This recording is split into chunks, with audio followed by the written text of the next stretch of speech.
Assalamualaikum warahmatullahi wabarakatuh. Bertemu kembali dengan saya Ahmad Sofyan dalam pelajaran hukum pidana. Tanpa terasa kita sudah pada sesi ketujuh.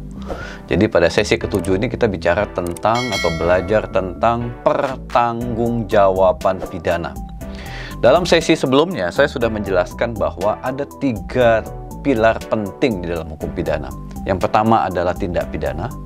Yang kedua adalah pertanggungjawaban pidana pada sesi kali ini, dan yang ketiga adalah tentang pidana. Jadi 3 pilar ini merupakan satu kesatuan ketika kita belajar tentang hukum pidana. Nah, ketika kita bicara tentang pertanggungjawaban pidana, di dalamnya itu sebenarnya ada 3 bagian besar. Pertama, kita bicara tentang kesalahan. Yang kedua, kita bicara tentang kemampuan bertanggung jawab. Dan yang ketiga, nanti kita bicara tentang kesengajaan atau kealfaan. Jadi ada 3 elemen penting. Nah, kalau kita bicara tentang pertanggungjawaban pidana, ya, maka ada beberapa pengertian yang bisa kita jadikan rujukan. Di dalam KUHP itu tidak dijelaskan tentang pertanggungjawaban pidana itu apa. Jadi kalau kita bicara tentang pertanggungjawaban pidana, kita sebetulnya bicara tentang salah satu elemen penting di dalam buku 1, Kitab Undang-Undang Hukum Pidana. Ya, buku 1 itu adalah asas-asas pilar yang paling penting sebelum kita masuk ke dalam buku 2 dan buku 3 Kitab Undang-Undang Hukum Pidana. Jadi ada beberapa definisi yang bisa dipakai ya sebagai rujukan apa yang dimaksud dengan pertanggungjawaban pidana itu. Jadi Van Hammel menyatakan bahwa pertanggungjawaban pidana itu artinya mampu untuk dapat mengerti makna serta akibat sungguh-sungguh dari perbuatannya. Jadi pertanggungjawaban pidana itu adalah kemampuan mengerti, ya, memahami serta bukan hanya pada perbuatan yang dilakukannya, tetapi juga pada akibat dari perbuatan tersebut. Jadi kita bicara soal pengetahuan, ya, soal kehendak dari pelaku tindak pidana. Jadi kalau kita bicara tentang pertanggungjawaban pidana, kita bicara pada subjek deliknya, pada orangnya yang melakukan perbuatan pidana tersebut. Jadi Van Hammel menyatakan bahwa kalau kita bicara tentang pertanggungjawaban, itu artinya kita bicara tentang kehendak dari orang yang melakukan perbuatan tersebut, bahwa perbuatannya tersebut sungguh-sungguh dipahaminya dan disadarinya.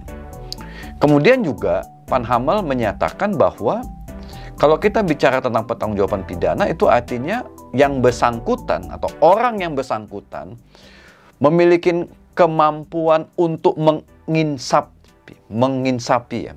Menginsapi berarti menyadari perbuatannya itu bertentangan dengan ketertiban dalam masyarakat, bertentangan dengan norma-norma yang ada dalam masyarakat. Jadi dia mampu menginsapin itu ya. Jadi ada 2 kategori tersebut. Dan yang ketiga, menurut Van Hammel, dia memiliki kemampuan untuk menentukan kehendaknya. Artinya kehendaknya itu dilakukan oleh yang bersangkutan, bukan karena dorongan orang lain, bukan karena paksaan orang lain, tapi dia sendirilah yang menentukan kehendak dari perbuatannya. Nah, itu Van Hammel. Nah, kita masuk ke pendapat ilmuwan hukum pidana yang kedua, yaitu Simons. Simons menyatakan bahwa kalau kita bicara tentang pertanggungjawaban pidana, itu kita bicara tentang keadaan psikis orang yang melakukan tindak pidana. Jadi orang bicara tentang kondisi psikis.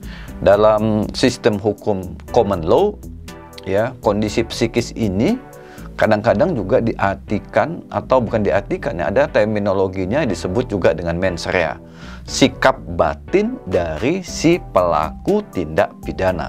Jadi kolbunya, ya, kondisi-kondisi psikis itu sama juga dengan kondisi-kondisi batin pada orang yang melakukan perbuatan pidana tersebut. Selain kondisi psikis atau kondisi kolbu atau mens rea, maka antara kondisi psikis itu juga memiliki keterkaitan dengan perbuatan yang dilakukan. Jadi kalau kondisi psikis saja nggak cukup, tetapi kondisi psikis itu diwujudkannya dalam bentuk perbuatan. Jadi Simons menyatakan kalau kita bicara tentang pertanggungjawaban, maka kita bicara tentang hubungan antara kondisi psikis dari orang yang melakukan tindak pidana tersebut dengan perbuatannya. Nah, Simons juga menyatakan bahwa di dalam elemen pertanggungjawaban pidana itu ada juga sebenarnya keterkaitannya dengan kesalahan. Jadi kalau kesalahan itu sebenarnya tidak jauh berbeda dengan pertanggungjawaban pidana. Hanya saja Simons menambahkan bahwa di dalam elemen kesalahan itu, di samping dua elemen yang dia sebutkan tadi itu, ada ketercelaan dari masyarakat terhadap perbuatan tersebut. Jadi ada ketercelaan. Jadi di samping soal kolbu, di samping soal ada hubungan antara perbuatan dengan sikap batin dari orang tersebut, tentu sikap batin yang jahat, perbuatan tersebut juga dicela oleh masyarakat. Nah, disinilah ada irisan antara pertanggungjawaban dengan kesalahan. Nah, dari penjelasan-penjelasan tersebut, saya mengambil pandangan dari Prof. Edi O.S. Hirey. Apa sih sebenarnya keterkaitan antara pertanggungjawaban pidana itu dengan kesalahan? Nah, Prof. Edi mengambil pendapat dari beberapa ilmuwan hukum pidana. Di antaranya adalah Van Hamel, Van Bamelen, Van Hatum. Dia menyatakan demikian, bahwa kesalahan dalam pengertian hukum adalah pertanggungjawaban. Jadi kesalahan itu dalam pengertian umum, pertanggungjawaban pidana itu dalam pengertian hukum. Jadi sebenarnya tidak jauh berbeda katanya antara pertanggungjawaban pidana dengan kesalahan. Hanya saja pertanggungjawaban itu dalam konteks hukum pidana lebih sering disebut dengan pertanggungjawaban dibandingkan dengan kesalahan. Meskipun dua-duanya bisa digunakan. Kemudian yang kedua, kata Prof. Edi, kesalahan dalam pengertian luas identik juga dengan pertanggungjawaban. Jadi kesalahan dalam arti luas identik dengan pertanggungjawaban. Kemudian kesalahan tidak hanya dilihat dari pengertian psikologis, namun juga dilihat dari pengertian normatif. Jadi ada kesalahan itu cenderung dikaitkan dengan sikap batin seseorang, itu artinya kita bicara aspek psikologis, tapi ada juga kesalahan yang harus juga dikaitkan dengan pengertian normatif, itulah yang disebutnya dengan pertanggungjawaban pidana. Nah, jadi dengan demikian, ketika kita bicara tentang pertanggungjawaban, ya kita juga bicara sebenarnya soal kesalahan, ya. Soal pertanggungjawaban, ya juga bicara tentang kesalahan. Nah, sekarang kita masuk ke bagian yang berikutnya, ya. Dalam pelajaran sebelumnya, ketika kita mengurai unsur-unsur tindak pidana, ya, dalam unsur-unsur tindak pidana itu ada unsur yang objektif, ada yang unsur yang subjektif. Nah, kalau kita bicara tentang unsur yang subjektif, itulah kita bicara tentang kesalahan. Soal kemampuan bertanggung jawab dari si pelaku tindak pidana tersebut. Jadi, di dalam elemen kesalahan ada kemampuan bertanggung jawab. Ada kesalahan pada orang yang bersangkutan. Jadi, kemampuan bertanggung jawab itu artinya orang tersebut memang dapat diminta pertanggungjawaban oleh hukum pidana. Misalnya, jiwanya tidak cacat, kemudian telah memiliki batas usia pertanggungjawaban pidana. Jadi anak-anak yang belum berusia 12 itu belum bisa diminta pertanggungjawaban. Jadi belum ada kemampuan bertanggung jawab pada orang tersebut. Nah, kita masuk ke kesalahan. Jadi di dalam kesalahan itu, dalam konteks doktrinal, itu ada dua jenis. Pertama, kesalahan itu dilakukan dengan sengaja. Dan yang kedua, kesalahan itu dilakukan dengan tidak sengaja. Kesalahan yang dilakukan dengan sengaja itu sering disebut dengan dolus. Kesalahan yang dilakukan dengan tidak sengaja itu disebut juga dengan kulfa. Jadi ada kesengajaan di dalam konteks kesalahan, ada kelalaian. Jadi apa yang dimaksud dengan kesengajaan? Dalam beberapa buku, dalam beberapa literatur, kesengajaan itu diartikan kehendak yang disadari, yang ditujukan untuk melakukan tindak pidana tertentu. Jadi ketika dia mewujudkan tindak pidana tersebut, dia memiliki kesadaran. Ya, kesadaran itu bisa dilihat dari tujuan dia melakukan tindak pidana tersebut. Dia menghendaki dengan sungguh-sungguh untuk mewujudkan tindak pidana tersebut. Dia mengetahui bahwa perbuatan tersebut adalah tindak pidana. Sehingga dalam mewujudkan tindak pidana tersebut dengan kriteria-kriteria yang saya sebutkan tadi, maka ini digolongkan sebagai kesengajaan. Jadi melakukan tindak pidana dengan sengaja. Karena itu, orang yang melakukan tindak pidana dengan sengaja, itu pidananya jauh lebih berat dibandingkan dengan tidak sengaja. Ada beberapa contoh, misalnya di dalam pasal 362, 378, ya, kemudian juga 263. Itu jelas disebutkan, barang siapa dengan sengaja, barang siapa dengan maksud, barang siapa dengan tujuan. Nah, itulah ciri-ciri norma yang disebutkan di dalam Kitab Undang-Undang Hukum Pidana bahwa yang bersangkutan melakukan tindak pidana dengan sengaja. Barang siapa dengan pengetahuan, barang siapa dengan merencanakan lebih dahulu. Nah, itu. Jadi di sini jelas bahwa yang bersangkutan telah memiliki pengetahuan yang cukup ketika dia akan mewujudkan tindak pidana tersebut. Nah, yang kedua yaitu kelalaian. Atau kalau tadi kesengajaan disebut dengan istilah lainnya adalah dolus, kelalaian itu disebut lain dengan kulfa. Nah, ada beberapa pengertian ya tentang kelalaian ini ya. Kita juga di dalam Kitab Undang-Undang Hukum Pidana tidak disebutkan apa yang dimaksud dengan lalai itu. Tapi kita bisa ngecek dari beberapa literatur ya. Yang pertama, kelalaian itu diartikan bahwa orang tersebut dalam mewujudkan tindak pidana itu tidak mampu atau kurang melihat ke depan dan kurang berhati-hati. Kurang melihat ke depan ini artinya ya dia bertindak spontanitas ya, tanpa memikirkan lebih dahulu tentang perbuatan yang akan diwujudkan tersebut. Kurang berhati-hati atau sembrono dalam melakukan tindak pidana tersebut. Misalnya dia putar balik gitu ya. Padahal dilarang putar balik. Tapi karena rumahnya dekat, dia putar balik aja. Nah, ketika putar balik itu, ternyata orang nyebrang, ketabrak, luka. Nah, itu disebut bahwa orang tersebut sebetulnya tidak ada niat untuk mewujudkan tindak pidana. Tapi dia sembrono.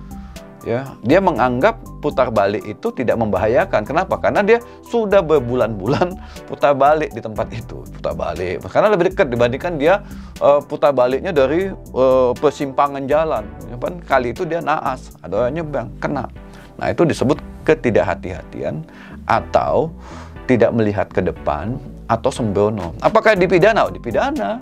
Tetap dipidana, cuman pidananya tentu tidak berbeda karena sikap batinnya sebetulnya tidak ingin menabrak orang tersebut, tidak ada keinginan, cuma naas saja waktu itu ya.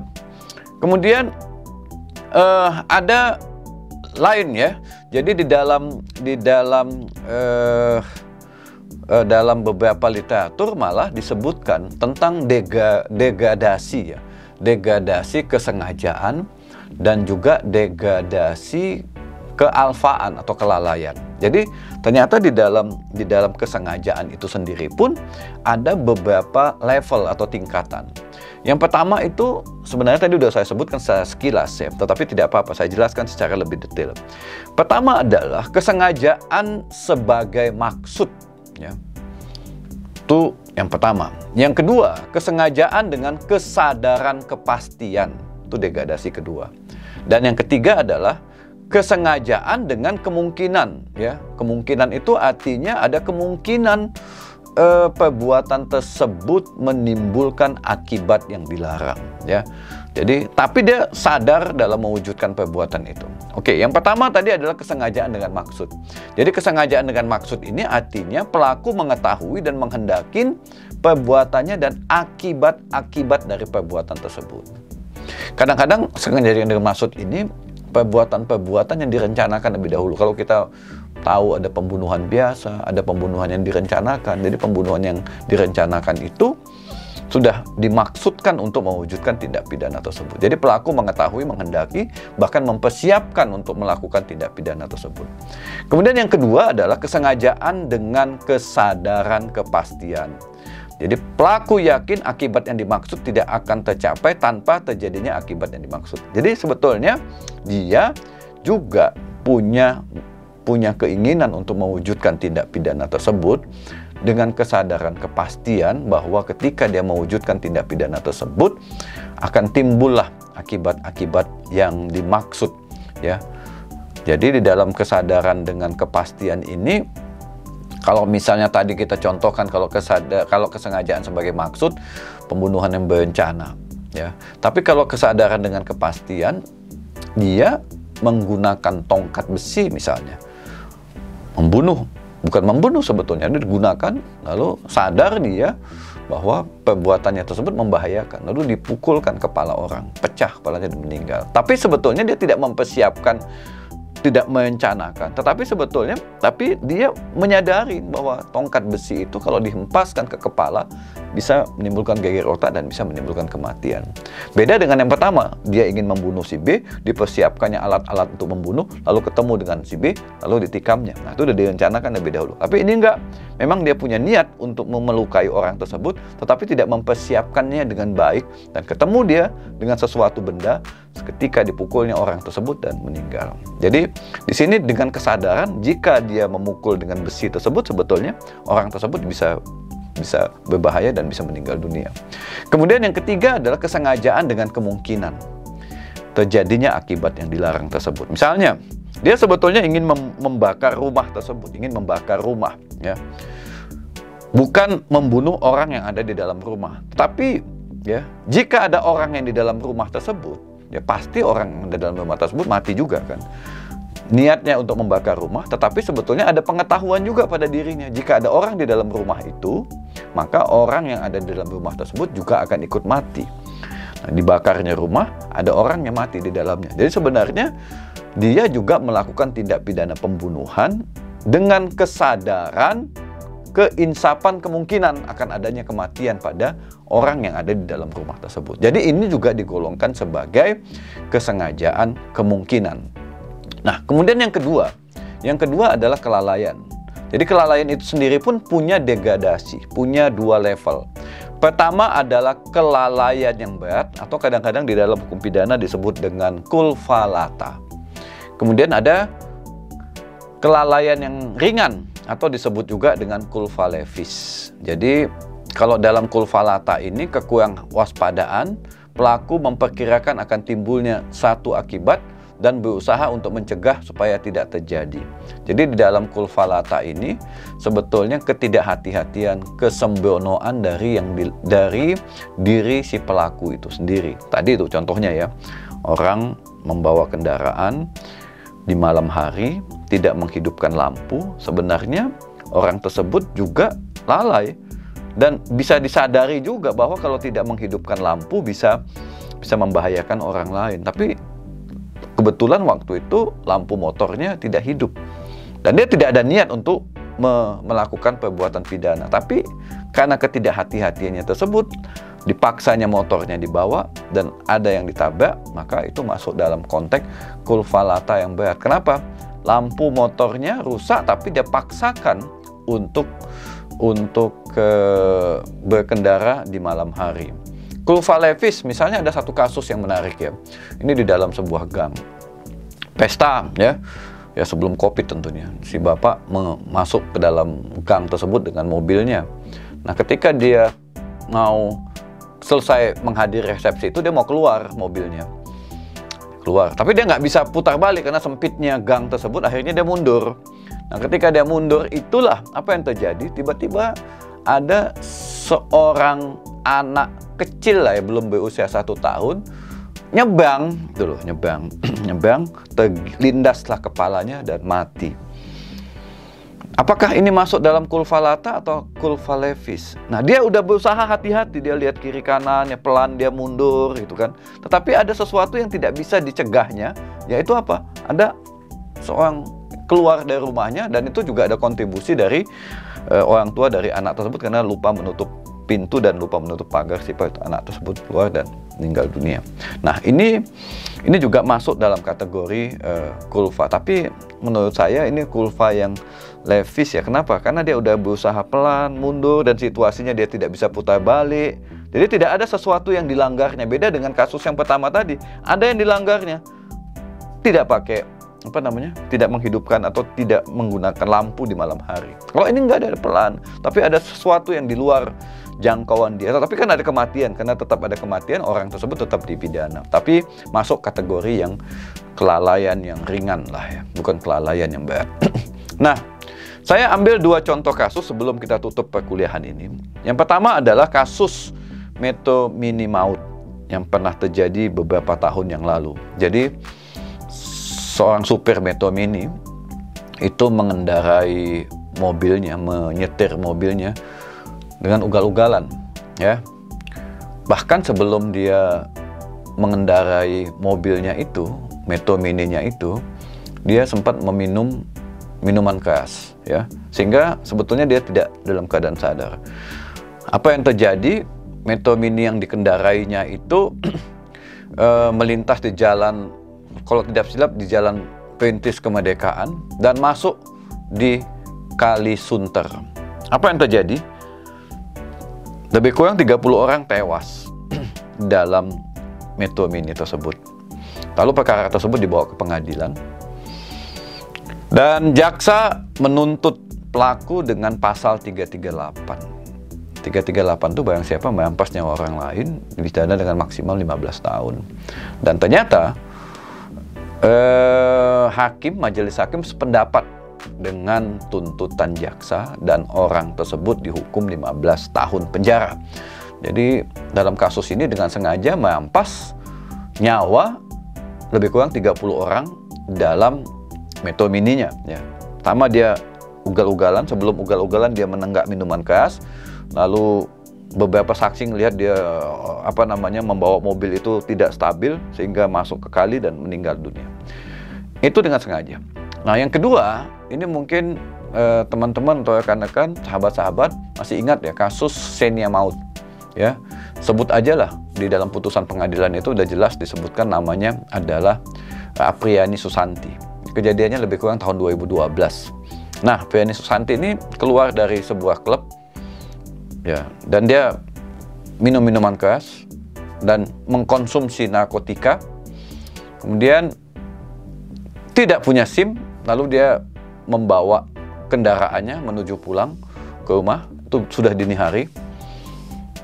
Menurut catatan polisi, kecepatannya itu lebih kurang 90-95 km karena masih sepi, ya. Nah, ugal-ugalan karena di bawah pengaruh narkotika. Lalu di depan Tugu Tani dia menabrak 8 orang yang sedang bersiap-siap ya melakukan kegiatan olahraga. Nah, setelah dia menabrak 8 orang, dia tetap mengendarai mobilnya tersebut dan menabrak beberapa orang lain.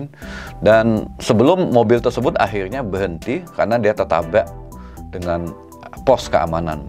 Nah, kasus ini lalu dibawa ke pengadilan, ya. Didakwa dengan 2 pasal, pasal 338, ya, mengakibatkan, karena ada beberapa orang juga yang mati. Waktu yang pertama dia tabrak tadi, 8 orang tadi itu ada beberapa yang mati. Kemudian pasal yang kedua yang dipakai adalah Undang-Undang Lalu Lintas, yaitu Undang-Undang Nomor 22 Tahun 2009. Jadi di dalam salah satu pasal disebutkan dengan sengaja mengemudikan kendaraan bermotor dengan cara atau keadaan yang membahayakan bagi nyawa, mengakibatkan kecelakaan lalu lintas. Jadi dari 2 dakwaan tersebut, hakim punya pandangan lebih tepat orang tersebut dituntut dengan undang-undang lalu lintas karena itu lebih spesialis, dan dihukum sama dengan kasus yang Metro Mini tadi, yaitu 15 tahun penjara. Jadi di sini kita lihat bahwa dari 2 kasus tadi ini, ya, meskipun si supir, pertama supir Metro Mini, yang kedua Apriani, tidak ada niat, ya, untuk mencelakakan orang lain, tetapi sewaktu dia mengkonsumsi minuman keras, harusnya, itu pandangan hakim, bahwa ketika dia mengkonsumsi minuman keras dan lalu membawa kendaraan, ya, ketika dia mengkonsumsi minuman keras itu dilakukan dengan sengaja. Nggak mungkin orang minuman keras itu tidak sengaja, sadar dia. Harusnya dia tidak melakukan perbuatan-perbuatan lain, ya. Harusnya dia tidak melakukan perbuatan-perbuatan lain. Jadi ketika dia minum minuman keras, ya udah, Anda duduk manis aja, nggak usah kemana, nggak usah mengendarai motor.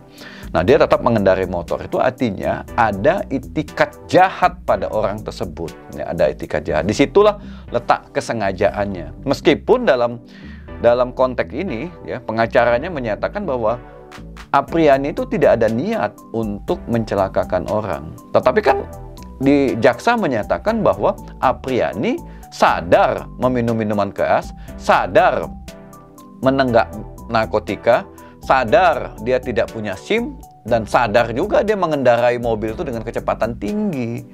Ya, sadar dengan kecepatan tinggi. Itulah yang dianggap sebagai adanya kesengajaan pada dirinya atau sikap batinnya yang jahat. Demikian ya, teman-teman, saudara-saudara yang menyaksikan seri pelajaran hukum pidana ini, semoga bermanfaat. Dan jika Anda rasa ini bermanfaat, silahkan like dan share. Sampai ketemu lagi pada seri pelajaran hukum pidana berikutnya.